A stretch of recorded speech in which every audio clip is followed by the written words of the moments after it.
տարի առաջ հենց այսօրը պատմության ամենաայրունալի պատերազմներից մեկն ավարտվեց հաղթանակով։ Հաղթանակ, որ կերտվեց Խորհրդային Միության ժողովուրդների միասնականությամբ, խիզախությամբ ու անսասան հավատով։ Հենց այդ պատերազմում հայերն ունեցան իրենց նշանակալի ազդեցությունը, շուրջ 600,000 հայ սպաներ ու զինվորներ մասնակցեցին հայրենական մեծ պատերազմին, նրանցից 300,000-ը միայն Հայաստանից։ Հենց 300,000 հայ սպաներ ու զինվորներ զոհվեցին հանուն հաղթանակի ու խաղաղության։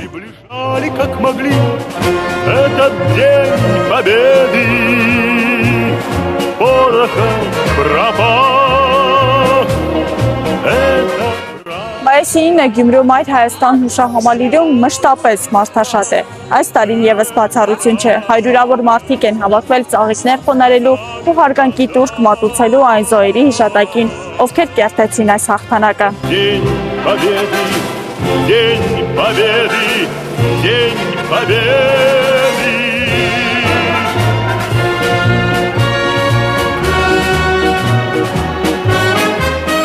Հայրենական մեծ պատերազմին հայ մարդիկները իրենց նշանակալի անուններով փայլել են պատմության մեջ։ Հայ ժողովուրդը տվել է 4 մարշալ՝ Հովհաննես Բաղրամյան, Համազած Բաբաջանյան, Սերգեյ Խամփերյան, Ծիվան Աղանով, ինչպես նաև ԽՍՀՄ մեկ ծովակալ Հովհաննես Իսակով։ Տասնյակ հազարավոր հայ զինվորներ պարգևատրվել են շքանշաններով ու մեդալներով, իսկ 104-ը արժանացել Խորհրդային Միության հերոսի կոչմանը։ Նրանց թվում էր նաև լեգենդար օտաչու Նելսոն Ստեփանյանը, կրկնակի հերոս։ Վերջիններս ապացուցեցին, որ լեռների պես անխախտ է հայերի կամքը, ինչը տեսանելի է նաև այսօր մեր օրերում։ Աստղիկ Խաչատրյան, այսօր։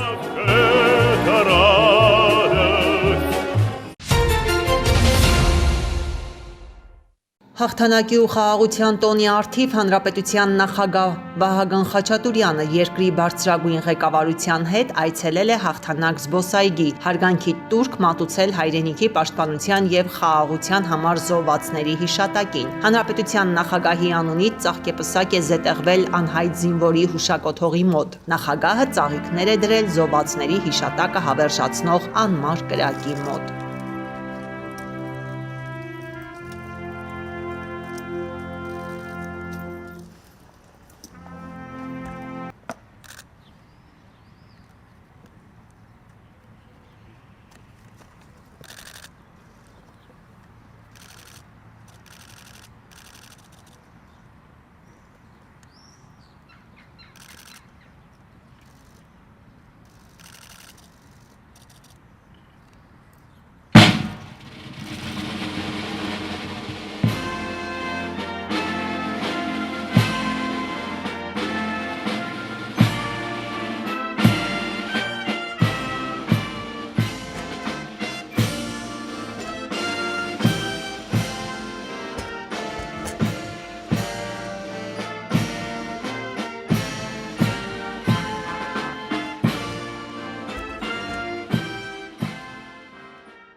Կարմիր հրապարակում մեկնարկել է երկրորդ համաշխարհային պատերազմում հաղթանակին նվիրված շքերթը, միջոցառմանը Վլադիմիր Պուտինի հետ մասնակցել են Բելարուսի, Ղազախստանի ու Ուզբեկստանի ղեկավարները։ Մայիսի տոնակատարությանն ընդառաջ Դոնալդ Թրամփը հայտարարել է Ռուսաստանի եւ Ուկրաինայի միջև երրորդյա հրադադարի մասին մինչև մայիսի 11-ը։ ԱՄՆ նախագահի խոսքով համաձայնությունը ձեռք է բերվել Վաշինգտոնի խնդրանքով։ Բոլոր ռազմական գործողությունները կդադարեցվեն, կողմերը գերիների կփոխանակեն հազարի դիմաց։ Շնորհակալ եմ Վլադիմիր Պուտինին եւ Վոլոդիմիր Զելենսկուն խնդրանքս հաստատելու համար գրել է Թրամփը Truth Social-ի էջում։ Նա հույս է հայտնել, որ սա պատերազմի ավարտի սկիզբն է։ Թրամփը չի բացառել, որ հրադադարը կարող է երկարաձգվել։ Հրադադարի մասին հայտարարությունը մեկնաբանել է Ռուսաստանի նախագահի օգնականը Յուրի Ուշակովը հայտնել է, որ Մոսկվան համաձայնել է Թրամփի առաջարկին։ Ուկրաինայի նախագահն էլ հաստատել է Թրամփի հայտարարությունը հրահանգել լռության ռեժիմի անցնել եւ պատրաստվել գերիների փոխանակմանը։ Վոլոդիմիր Զելենսկին նաեւ հրաման է ստորագրել, որով թույլ է տվել Մոսկվայում մայիսի 9-ին շքերթ անցկացնել։ Ուկրաինական կողմը խոստացել է տոնակատարության ընթացքում չթիրախավորել Կարմիր հրապարակը։ Ավելի վաղ Ուկրաինայի զինված ուժերի գլխավոր հրամանատարը հայտարարել էր, որ Ռուսաստանն ակտիվացրել է հարձակողական գործողությունները շփման գծի ամբողջ երկայնքով։ Ալեքսանդր Սիրսկո խոսքով իրավիճակն առավել ծանր է Պոկրովսկի ուղղությամբ, որտեղ Ռուսաստանը կենտրոնացրել է 106,000 զինվորականի։ Նա հավելել է, որ ուկրաինական ուժերն էլ ակտիվ գործողություններ են իրականացնում, այդ թվում Ռուսաստանի տարածքում։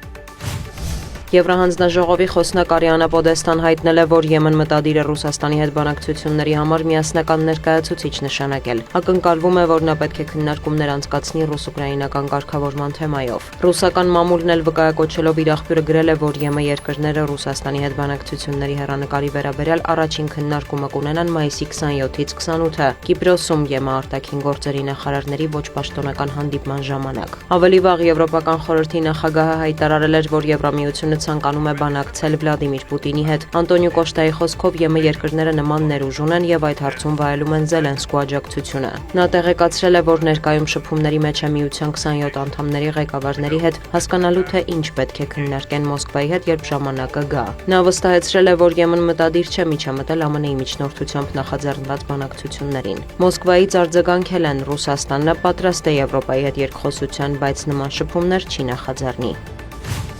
Իսրայելի զինված ուժերը հայտարարել են, որ վերջին ժամերին հարվածել են Լիբանանի հարավում Հեզբոլահի մի քանի տասնյակ օբյեկտի, այդ թվում զենքի ստորգետնյա պահեստի, հրթիռային կայանքների։ Չնայած Իսրայել-Լիբանան բանակցություններին եւ հայտարարված հրադադարին, Ցահալը եւ Հեզբոլահը բարբերաբար հայտնում են փոխադարձարվածների մասին։ Մայիսի 8-ին հրեական պետության բանակը կոչ էր արել Լիբանանի հարավային մի քանի քաղաքի եւ գյուղի բնակիչների տարհանվել։ Ցահալի տվյալով այդ տարածքներում կան Հեզբոլահի ներկայացուցիչներ, որոնց դեմ Իսրայելը մտադիր է ռազմական գործողություններ իրականացնել։ Իսրայելի ուժերը շարունակում են ռազմական գործողությունները նաև Գազայի հատվածում։ Դիանա Գասպարյան։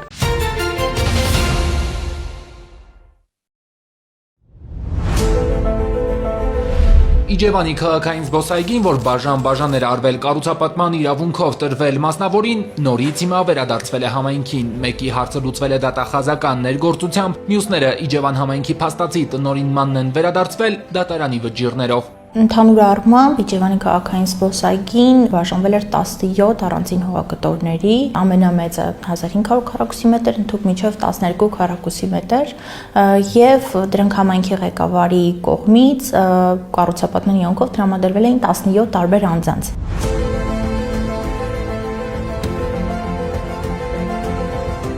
17 առանձին հայցերի հիման վրա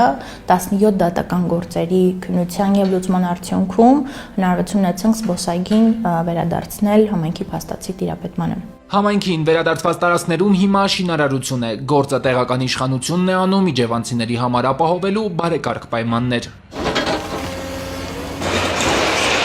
Սևանի ափամերձ բացարձակ նիշից ցածր ապօրինի կառուցված շենքերն են քանդվում։ Դատախազական աշխատանքներից հետո 2025-ի դեկտեմբերից մինչև հիմա 34 հողամասերում ապա մոնտաժվել են տարբեր անձանց կառուցած 86 հիմնական ու ոչ հիմնական շինություններ։ Սևան ազգային պարկը լուծարել է 2 պայմանագիր։ Քննված գործերով անցել են նախկին պաշտոնյաների հետ փոխկապակցված մարդիկ։ Ապամոնտաժվել են ՀՀ կրթության եւ գիտության նախկին նախարար Արմեն Աշոտյանի եղբոր կողմից բացարձակ նիշից ցածր հողամասում կառուցված քոթեջը, ինչպես նաեւ Գեղարքունիքի նախկին մարզպետ Ռաֆիկ Գրիգորյանի որդու Կարեն Գրիգորյանի կողմից կառուցված քոթեջը։ Հատկանշական է, որ կառուցապատումն իրականացրած անձինք նույնիսկ չունեին վարձակալական կամ այլ իրավունք հողամասի նկատմամբ։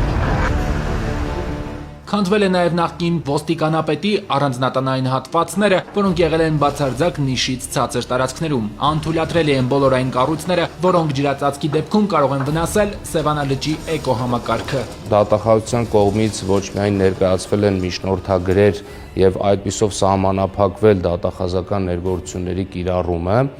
այլ տեղում հենց հողի վրա դատախազության կողմից իրականացվում է նաև հսկողություն եւ վերահսկողություն, մեր կողմից ներկայացված միջնորդագրերի կատարման ընթացքի արդյունքների օրինականության նկատմամբ։ Դատախազությունը պետական համայնքային շահերի պաշտպանության հայց հարուցելու բացառիկ լիազորության շրջանակներում 2025-ին 540 ուսումնասիրություն է արել, հայտնաբերել 485 իրավախախտում։ Դատական ակտերով կամ դատախազական ներգործության միջոցների կիրառմամբ Հայաստանի Հանրապետության եւ համայնքներին է վերադարձվել նախնական գնահատմամբ շուրջ 66 միլիարդ 934 միլիոն դրամ շուկայականին մոտարկված կադաստրային արժեքով 124 գույք։ Դրանցից 6-ը Երևանի հեռուստաաշտարակին հարող հողատարածքներն են։ Ընդհանուր առմամբ 7.5 հեկտար հողատարածքի մասին է խոսքը, 6 հողամասեր, որոնց շուկայական մոտարկված կադաստրային արժեքը 3 միլիարդ 381 միլիոն դրամ է։ Տարածքները, որ նախկինում համայնքային էին, դատական գործերից հետո նախշրջակա միջավայրի նախարարությանն են փոխանցվել, հետո Հայանտար-Պոակին։ Թե կանաչապատ լանջերը, զավթացներն ինչ նպատակով էին օգտագործելու, հայտնի չէ, բայց հիմա կա հստակ որոշում՝ պետությանը վերադարձված այս հողերը պետությունը խիտանտար կդարձնի։ Համայնքային սեփականության գույքը, այդ թվում հողատարածքները կարող են օտարվել, եթե ունենք տեղական ինքնակառավարման մարմինների որոշումներ, համայնքի ավականու համաձայնությամբ, համայնքի ղեկավարի որոշում։ Տվյալ դեպքում կեղծվել են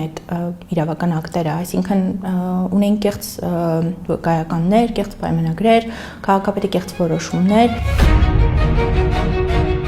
4886 հեկտար բնապահպանական հող է վերադարձվել պետությանը Արարատի մարզում, ընդ որում մի մասը Խոսրովի անտառի տարածքից։ Նախկին մարզպետը հողը կենդանիների աշխարհ ընկերության մեջ տվել բնապահպանական պատրվակներով։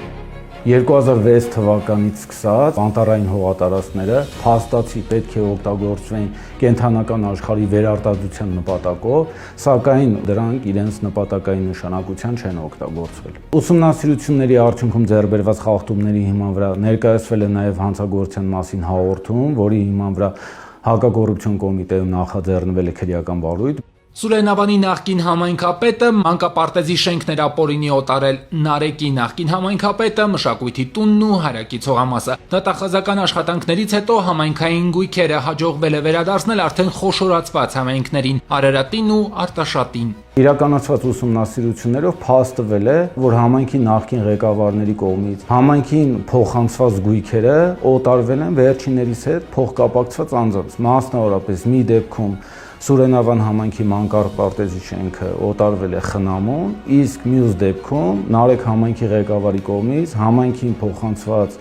մշակույթի տունը օտարվել է վերջինիս կնոջը։ Քաղցրաշենի մշակույթի տան հարակից պուրակն էլ նախկին համայնքապետը որդուն էր օտարել։ Տարածքը համայնքին վերադարձնելուց հետո այն բարեկարգվում է համայնքի միջոցներով։ Գույքերը համայնքներին վերադարձնելուց հետո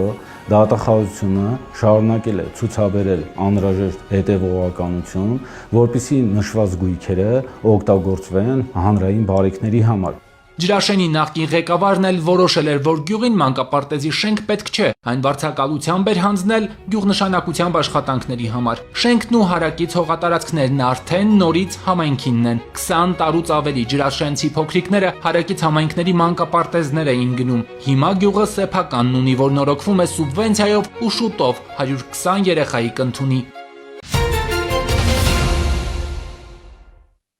Գնալ գիտության հետքերով, ստանալ ռազմական կրթություն, հետաքրքրվել առաջատար տեխնոլոգիաներով, թե հանրային կարևորության նախաձեռնություններ իրականացնել։ Մարտունի ինովացիոն ֆեստիվալ 2026-ը մեկ հարթակում է միավորել գիտության, կրթության, տեխնոլոգիաների ներկայացուցիչների և 320 երիտասարդի միասին հասկանալու արդի աշխատաշուկայի պահանջները և կողմնորոշվելու ապագա մասնագիտության ընտրության հարցում։ Օրինակ ճարտարապետ են ուզում դառնալ, բայց կյանքում ճարտարապետ չեն տեսել, հետը չեն շփվել, այս միջոցառումը հնարավորություն է տալիս։ Ուզում են լրագրող դառնալ, էլի չեն տեսել, չեն շփվել տվյալ մարդու հետ, ծրագրավորող լսել են, որ լավ մասնագիտություն է, բայց չեն շփվել, կարող է վերջում պարզվի, որ համապատասխան չեն։ Խոսնակներից յուրաքանչյուրը ներկայացնում է իր ոլորտի առանձնահատկությունները, կարիերայի աճի և բարձր եկամուտի հնարավորությունները։ Երիտասարդները բացահայտում են, որ գիտությունը ձանձրալի չէ, որ հաջողակ են հետաքրքիր խնդիրներ վերհանող և լուծող մարդիկ, իսկ արհեստական բանականությունն անհրաժեշտ գործիք է դառնում գրեթե բոլոր ոլորտներում։ Մարտունի ինովացիոն ֆեստիվալը նաև արդյունավետ կապեր ստեղծելու հնարավորություն է։ Միջոցառումը նպատակ ունի երեխաների մոտ զարգացնել ծանոթանալու հմտությունները։ Մեր համայնքում կոնկրետ արտագն աշխատանքը շատ է։ Այդ պայմանավորված է նրանով, որ երեխաները ժամանակին չեն կողմնորոշվել իրենց մասնագիտության հարցում, իրենց ուղղորդող չի եղել։ Հիմա մենք քանի որ ունենք այդ հնարավորություն, ունենք այդ ռեսուրսները, ինչու չօգտագործենք մեր համայնքի զարգացման համար։ Մենք հնարավորություն ենք ունենում ծանոթանալ միմյանց հետ, փոխանակել գաղափարներ։ Իմ կողմնորոշումը մասնագիտական ծրագրավորումն է, այնքան մասնագետներ կան, նոր ես ծանոթացա ծրագրավորող, որոնք որ իրենց անցած ճանապարհով ինձ հետ կիսվեցին։ Մարտունի ինովացիոն ֆեստիվալը հզոր միտք հասարակական կազմակերպության եւ Հայասա համայնքային զարգացման նախաձեռնության համատեղ միջոցառումն է, որն անցկացվում է 2023 թվականից։ Երիտասարդական նախաձեռնությանն աջակցում է Մարտունու համայնքապետարանը։ Հետաքրքրությունը ֆեստիվալի նկատմամբ տարեցտարի աճում է եւ երիտասարդներից շատերն արդեն մասնակցից դարձել են համակարգող, արձանագրում են կազմակերպիչները։ Երեխաներին հնարավորություն ենք տալիս ծանոթանալու մարզի մյուս այլ համայնքի երիտասարդների հետ եւ նման օրինակ միջոցառումները շատ կարեւոր են, քանի որ երեխաները ինքնադրսևորվում են, մտնում են նոր միջավայր, կազմակերպչական շատ հմտություններ են սովորում, այսօրվա միջոցառումն է կազմակերպել են հենց մարզում ապրող երիտասարդները։ Հայաստանի առաջատար բուհերը, գիտական կառույցներն ու տեխնոլոգիական ընկերությունները ներկայանում են նաև տաղավարային ցուցադրություններով, երիտասարդներին ծանոթացնելով իրենց կրթական ծրագրերին։ Անահիտ Կարեյան,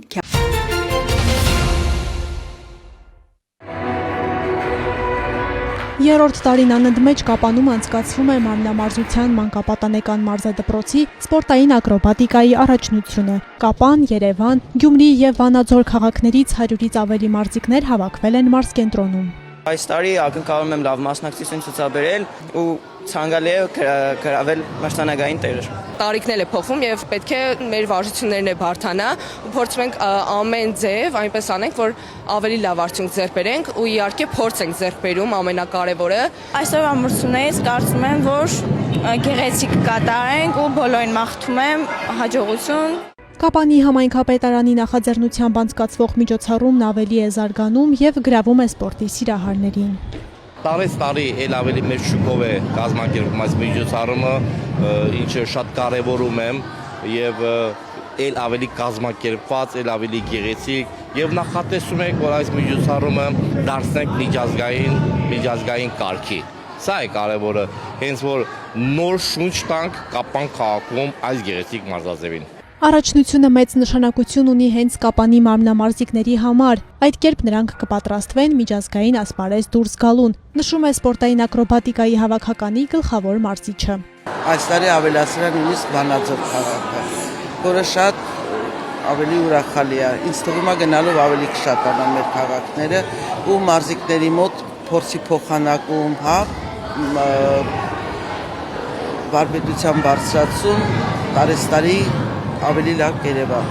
Մրցանակային տեղեր զբաղեցրած մասնակիցները կարժանանան համապատասխան կարգի մեդալների, պատվոգրերի եւ նվերների, իսկ կապանցի մարզուհիները պատրաստվում են Բաթումիում կայանալիք մրցաշարին։ Աննա Մելքումյան, Տիգրան Թումանյան։ Լոռի Փամբակի երկրագիտական թանգարանում Շիրակի երկրագիտական թանգարանի հետ համագործակցությամբ ցուցադրվում է Շիրակի մշակույթ խորագիրը կրող համատեղ ցուցադրությունը, որում տեղ գտած ցուցանմուշները պատկանում են Շիրակի երկրագիտական թանգարանին։ Ցուցադրության մեջ տեղ են գտել Բենյամինի հնավայրից գտածոներ, որոնք թվագրվում են Քրիստոսից առաջ 6-րդ դարից մինչև մեր թվարկության 3-րդ դարը, ինչպես նաև մեծ սեպասար բնակատեղիի եւ Քեթիի դամբարանադաշտի վաղ բրոնզի դարաշրջանի հնագիտական գտածոները։ Շիրակի մշակույթ ցուցադրության մեջ տեղ են գտել վաղ բրոնզի դարաշրջանից սկսած մինչև անտիկ ժամանակաշրջանը թվագրությամբ, այսինքն հսկայական մի ժամանակաշրջան է, իհարկե տեղ են գտել կավանոթներ, մետաղական իրեր, որոնք եղել են ինչպես տնտեսական նշանակության, ինչպես արհեստների մասին են խոսում, այնպես էլ ծիսական նշանակության շատ արժեքավոր ցուցանմուշներ կան։ Շիրակի մարզը բնակլիմայական եւ աշխարհագրական դիրքով նպաստավոր է եղել, որ մարդիկ վաղնջական ժամանակաշրջանից բնակություն հաստատեն այդտեղ թե սարահարթային, թե լեռնային գոտիներում։ Մինչև այդ եղած մշակույթի, այսինքն էնեոլիթյան դարաշրջանից պիտի որ ժառանգված լիներ այս հարուստ ժառանգությունը։ Եվ այստեղ տեղ գտած բոլոր ցուցանմուշները իհարկե խոսուն ապացույց են այն բանին, որ Շիրակի ուրեմն տարածաշրջանը դեռևս այդ ժամանակաշրջանից ի վեր եղել է խոշոր տնտեսական կենտրոն, ադմինիստրացիոն կենտրոն, այդտեղով անցել են շատ կարևոր առևտրային ճանապարհներ, այսինքն տարանցիկ խաչմերուկ է եղել արևմուտքի եւ արևելքի միջև։ Ցուցադրված են Սեպասարից, Բենյամինից հայտնաբերված ինչպես կիրառական, այնպես էլ ծիսական նշանակություն ունեցող ու տարբեր զարդանախշերով առանձնացող իրեր, առարկաներ։ Օջախ ծիսական նշանակության համար օգտագործված անոթներ, որոնք կենդանակերպ են եւ հիշեցնում են ձիու կամ եղջերավոր կենդանիների։ Բազմաստվածությանը վերաբերվող կավանոտ, Դիոնիսոս Աստծո դիմապատկերը շուրթի վրա, ինչպես նաեւ տիրի եւ միհրի արձանիկները, որոնք թվագրվում են մեր թվարկությունից առաջ առաջինից երկրորդ դարերին։ Բենյամինի հնավայրից, որը բազմաշերտ եւ բազմադարյան պատմություն ունեցող, այսինքն այդ շերտերի մեջ մշակութային ամփոփվում են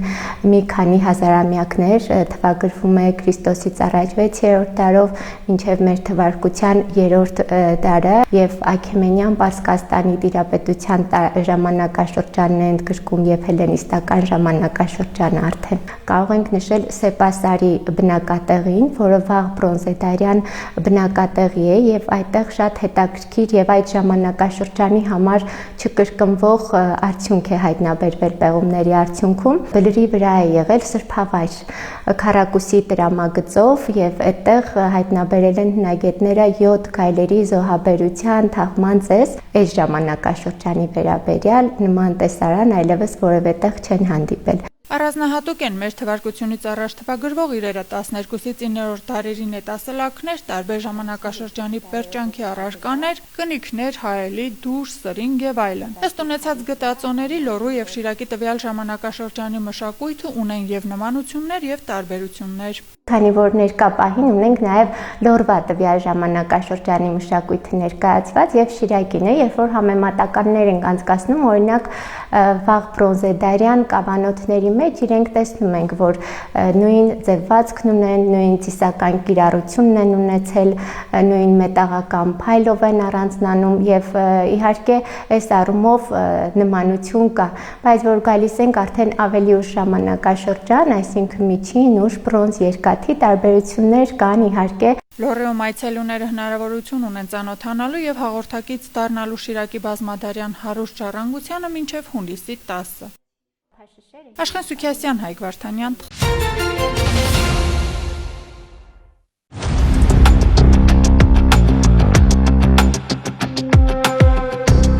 Քրեական ոստիկանության Կոտայքի մարզային վարչության ծառայողները ձեռնարկած օպերատիվ հետախուզական միջոցառումների արդյունքում փաստական տվյալներ են ձեռք բերել, որ 44-ամյա եւ 36-ամյա եղբայրները ներգրավելով այլ անձանց նախապատրաստում են 32-ամյա երիտասարդի սպանությունը։ Տվյալներ են ձեռք բերվել, որ 32-ամյա երիտասարդը հայհոյել է եղբայրներից մեկին, ինչի մասին նա իմանալով եւ գտնվելով արտերկրում հրահանգել է Նորհաչնում բնակվող 44-ամյա եղբորը վրեժխնդրության նպատակով հաշվեհարդար տեսնել նրա հետ։ 44-ամյա տղամարդը մտադրությունն իրականացնելու նպատակով ձևավորել է հանցավոր խումբ, որի անդամները զինվելով ատրճանակներով եւ ինքնաձիգերով Նորհաչնում սկսել են որոնել 32-ամյա երիտասարդին։ Վերջինս մտերիմների հետ Նորաչն քաղաքում մեքենայով շրջելիս նկատել է 44-ամյա տղամարդուն եւ իր մոտ ապօյնի պահվող հրազենով կրակոցներ արձակել ու դիմել փախուստի։ 44-ամյա տղամարդը խմբի անդամների հետ հետապնդել է 32-ամյա երիտասարդին, կանգնեցրել մեքենան, սակայն չհայտնաբերելով նրան, զենքի սպառնալիքի ներքո ծեծի է ենթարկել երկու ընկերներին։ Պարզվել է, որ 44-ամյա տղամարդն իր կողմնակիցների հետ սոցիալական հարթակներից մեկում ստեղծել է խումբ, նպատակ ունենալով վերահսկել 32-ամյա տղամարդու շարժը եւ հարմար պահի տեսախցիկների ու մարդկանց բացակայության պայմաններում կյանքից զրկել նրան։ Կոտայքի մարզային քննչական վարչությունում նախաձեռնվել է քրեական վարույթ, որի շրջանակում դատարանի որոշմամբ խոզարկություններ են կատարվել 44-ամյա տղամարդու, հետապնդվող երիտասարդի եւ հանցավոր խմբի անդամների բնակարաններում։ Հանցավոր խմբի 3 անդամների բնակարաններից հայտնաբերվել են Կալաշնիկովի ինքնաձիգ իր պայեստատուփով, օդաճնշի չրացան, տարբեր տրամաչափի 86 փամփուշտ, սվին դանակ։ Ձեռնարկված միջոցառումների արդյունքում միջադեպի մասնակից 9 անձ հայտնաբերվել, ձերբակալվել եւ ներկայացվել է վարույթն իրականացնող մարմին, ապա տեղափոխվել ձերբակալվածների պահման վայր։ Ձեռնարկվում են միջոցառումներ հանցավոր խմբի մյուս անդամներին հայտնաբերելու ուղղությամբ։ Նախաքննությունը շարունակվում է։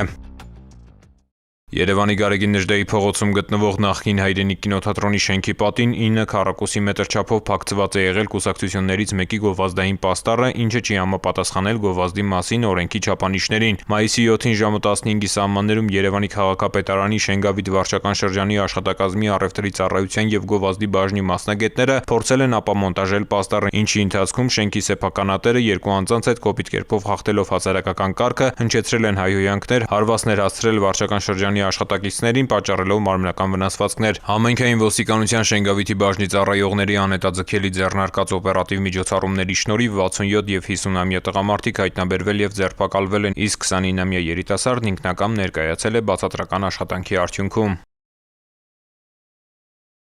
Առանձնապես խոշոր չափերի թմրամիջոց իրացնելու վերաբերյալ տեղեկությունը համատեղ իրացրին ազգային անվտանգության ծառայության Արմավիրի մարզային վարչության, քրեական ոստիկանության Արմավիրի մարզային վարչության եւ համայնքային ոստիկանության Բաղրամյանի բաժնի ծառայողները։ Ըստ տեղեկության 46, 43 եւ 48 տարեկան 3 օտարերկրացի Լեռնագոգ գյուղում գտնվող շինությունում հերոին ու մեթամֆետամին տեսակի թմրամիջոց են իրացրել Արմավիրի մարզի Դալարիկ գյուղի բնակիչ 39-ամյա տղամարդու եւ պատրաստվում են հատել պետական սահմանը։ Իրավապահների ձեռնարկած օպերատիվ միջոցառումների արդյունքում մայիսի 2-ին կեսգիշերն անց Եղեգնաձոր քաղաքի Երևանյան մայրուղում կանգնեցվեց Արմավիրի մարզի մի բնակչի վարած մեքենան։ Վարորդն ու 3 օտարերկրացի ուղևորները ձերբակալվեցին եւ մեքենայով հանդերձ տեղափոխվեցին քրեական ոստիկանության Արմավիրի մարզային վարչություն։ Կազմված փաստաթղթերի հետ նրանք ներկայացվեցին Արմավիրի մարզային քննչական վարչություն, որտեղ նախաձեռնվեց քրեական վարույթ։ Վարույթի շրջանակում կատարված զննությամբ Լեռնագոգ գյուղի շինությունում հայտնաբերվեց 276 գրամ հերոին, նաեւ առանց փաստաթղթի որսորդական հրացան։ 43-ամյա տղամարդու բժշկական զննությամբ էլ հայտնաբերվեց հերոինի եւ մեթամֆետամինի զանգվածով 12 փաթեթ, ընդհանուր 84 գրամ։ Ըստ օտարերկրացու սրանք նույնպես նախատեսված էին Հայաստանում իրացնելու համար։ 3 օտարերկրացիները կալանավորվել են։ Դալարիկի բնակիչ 39-ամյա տղամարդը ձերբակալվել եւ ներկայացվել է նախաքննական մարմին, նախաքննությունը շարունակվում է։